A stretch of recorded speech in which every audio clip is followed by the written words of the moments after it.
Look, you've played in some of the biggest and most iconic stadiums in world football. This one seems to have a special feeling about it, and it's probably going to be a pretty intense atmosphere. What are you expecting? Yeah, it's going to be tough for sure. I played here with Spurs quite a few years ago, so had that experience of it, and yeah, definitely a difficult atmosphere to play in front of. I'd imagine tomorrow will be even more, will be more hostile, and they'll try and make it as difficult as they can for us. You know, it's a big game in terms of qualification for the World Cup. So yeah, we need to be ready. It's going to be a difficult evening, but you know, we've had games like this before, and I feel like we've handled it well, and we need to do the same tomorrow. If you win this one, and I don't want to get ahead of ourselves, but if you win this one, it feels like it's the key game in qualifying, the toughest game in qualifying. If you win it, will you feel like you've got 1 foot in the World Cup finals? It'll be a big step in the right direction, of course. Yeah, when you look at the group, this is definitely this and the Albania away games for sure going to be the 2 toughest. And yeah, the way the group is poised at the moment, we know that if we win, we take a big step in the right direction. But also, you know, from Serbia's point of view, they know it's a great opportunity for them as well to get their nose in front and go into a great position going into the next camp. So, yeah, look, we need to focus on what we can control, and that's going out there and playing the way we know we can. And yeah, it's going to be difficult, but you know, we enjoy these challenges. This is part and parcel of qualifying for the biggest tournament in the world, and we look forward to it. Okay, please raise your hand if you have a question. We'll go to the back.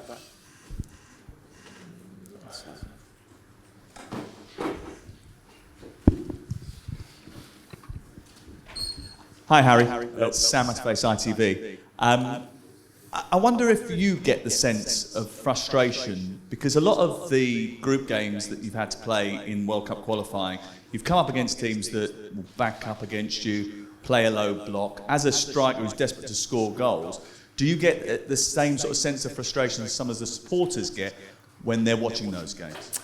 Yeah, I think it's understandable. You know, every game up until now in this group has been, like you said, against a team that almost are happy to sit back and just kind of try and not make it 4-5-0. So you have to be patient in those moments. I feel like we've had spells where we've handled that well. We've had some moments where we can improve on. I think tomorrow night will be different. I think tomorrow night, you know, Serbia are a really good football team. They will try and play, especially here at home. They will try and probably press us higher up the pitch and make it difficult. But yeah, going back to them games as a striker, you know, it's not going to be tens of chances in the game. You have to kind of take your maybe 1 or 2 that you get.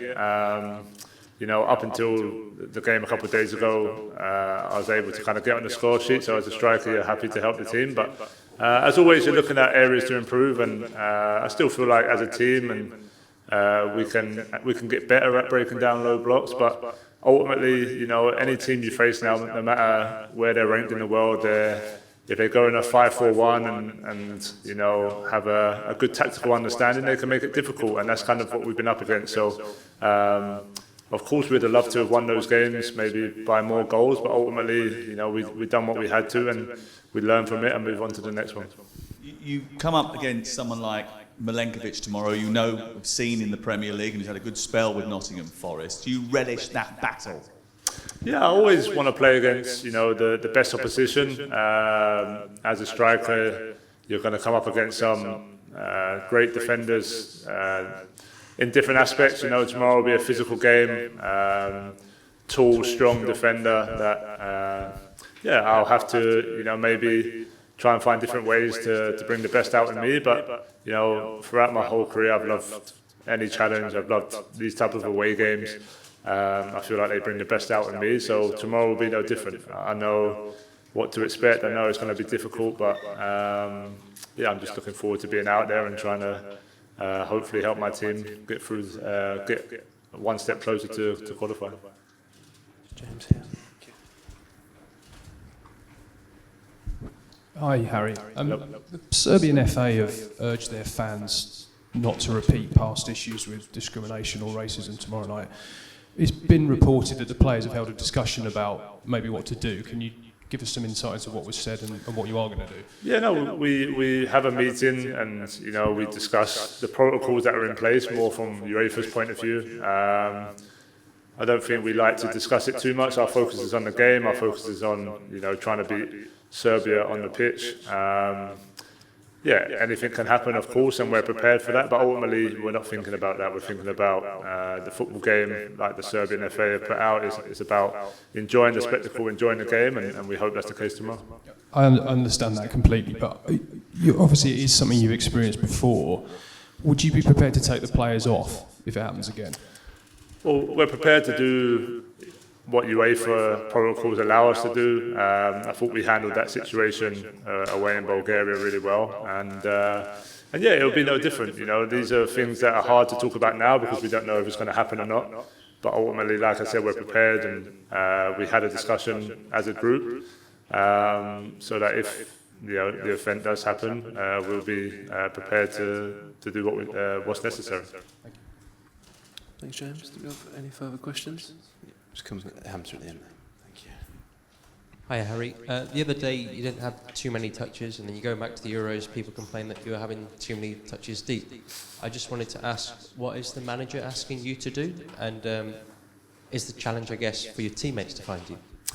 Yeah, I think I've always said in different games, different opposition will always determine that. You know, when you're playing the game a couple of days ago where you're playing against 11 men behind the ball, there's no point really me coming behind the ball as well. We've got enough players who can have those touches and create space. Tomorrow might be a little bit different because if they're trying to press us a little bit higher, it might allow me to come and get the ball and maybe try and bring a bit more tempo to the attack.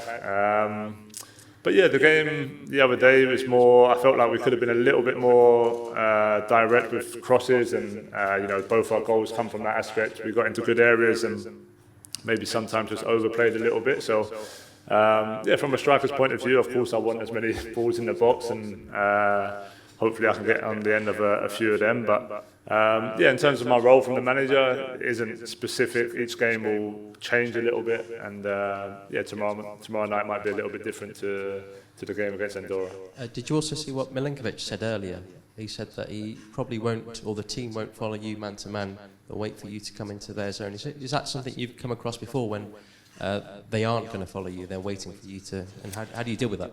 Yeah, again, for me, I'll find out on the pitch, obviously. I'm not going to take his word for it because you never know what might happen. But yeah, look, there's games where defenders like to man mark me when I'm in the box, and sometimes I find it better when I drop and then arrive later. I actually find I get more chances that way.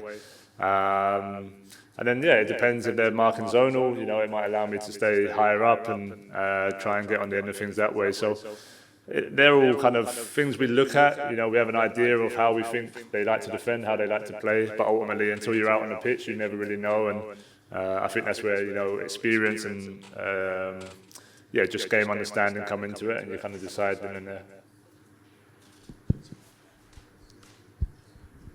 Hello, Harry. Nikola Lucic, ATV Banja Luka. What do you think is going to be the main difference from that game you played against Serbia on UEFA Euro Championship last year? It was a very tough game. Serbia has pretty much the same team, but you guys have made some changes. Yeah, we expect a similar game, to be honest. That was a really tough game in the Euros last summer, and I thought for large parts of that game we controlled it well.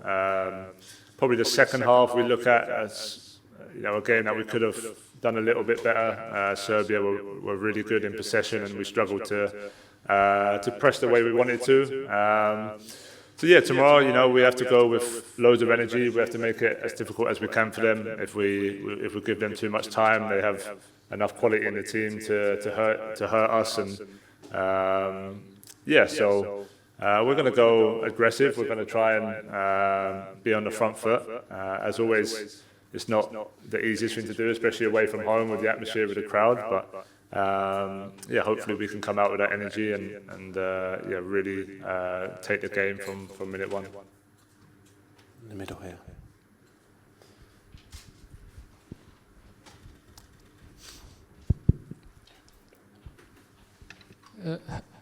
Hello, Slobodan Maricic from BBC Serbia. You mentioned Milinković, but how do you see the attacking side of Serbia, your colleagues, strikers, Mitrović and Vlahović could possess a great threat to your spot? Yeah, some great attacking players. Obviously, Mitrović I've come up against him in the Premier League quite a lot, and a great goal scorer, physical, hard to handle, uses his body well, switches play well, and then in the box, 1v1, he can be really dangerous. So whoever plays tomorrow night, we know it's going to be. They're going to have threats that we're going to have to stop. We're going to have to defend well. We're going to have to defend our box well.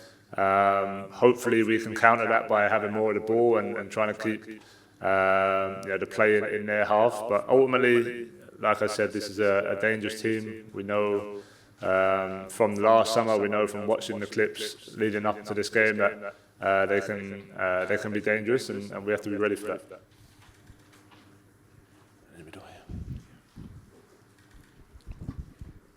Hello, Sara Milićeva's portal. What do you think about that English media criticizing you often besides England win every single game? What do you think about that? Media pressure on England even though you win? Good question. I think I've been long enough now an England player that sometimes you're going to win football matches and there's still going to be a big conversation about how we won or what we should have done or who should have played, and that's part and parcel of it. I think we have so many great players in the England team. We have so many great players who are not with the England team, and of course there's always going to be opinions. I think what's important is that amongst the group, amongst us, we know what we're trying to do. We know how difficult some of these games are. We know how frustrating some of these teams can be to play. So ultimately, it's about qualifying. We want to be in America next summer. Sometimes it's taken for granted a little bit. We're just expected to be there, but we know the work we put in. We know the detail in every meeting, in every training session that gets us to where we are. That's all we're focused on. We can't control the noise on the outside. That's always going to be there. That's part and parcel of getting to this level, and you just have to deal with it. Okay, I think we're done. Okay. Just finish here, Harry. Thank you. Sorry, Harry, one more if that's okay. We have a lot to write and report, and we've spent a lot of time talking about what the identity is of this England side under Thomas Tuchel now. You know the manager as well as anyone. What would you say he's trying to instill in you as England's identity? Yeah, I think he's trying to be fearless. He's trying to make us have that energy where we go into any game against any opposition, and this is the way we play, this is the way we press without the ball, this is the way we keep the ball. I don't think the games have been easy to kind of show that so far, like we touched on a little bit earlier. When you're coming up against the same sort of 11 men behind the ball, it can be a little bit frustrating. We probably haven't shown our best qualities. Also, there's been players missing in each camp who are important players. Obviously, Jude not here, Bukayo, Stonesy was here for a little bit. Players who play a big part in what we're trying to build. That's given other players opportunities to show what they can do. But maybe tomorrow night we'll get the best version of ourselves. We'll get the best version of how the boss sees us, and that's what we're trying to do in every game. But look, the messaging we get is that he's happy with us. We're happy in the direction we're going, and hopefully we can show that in the game tomorrow.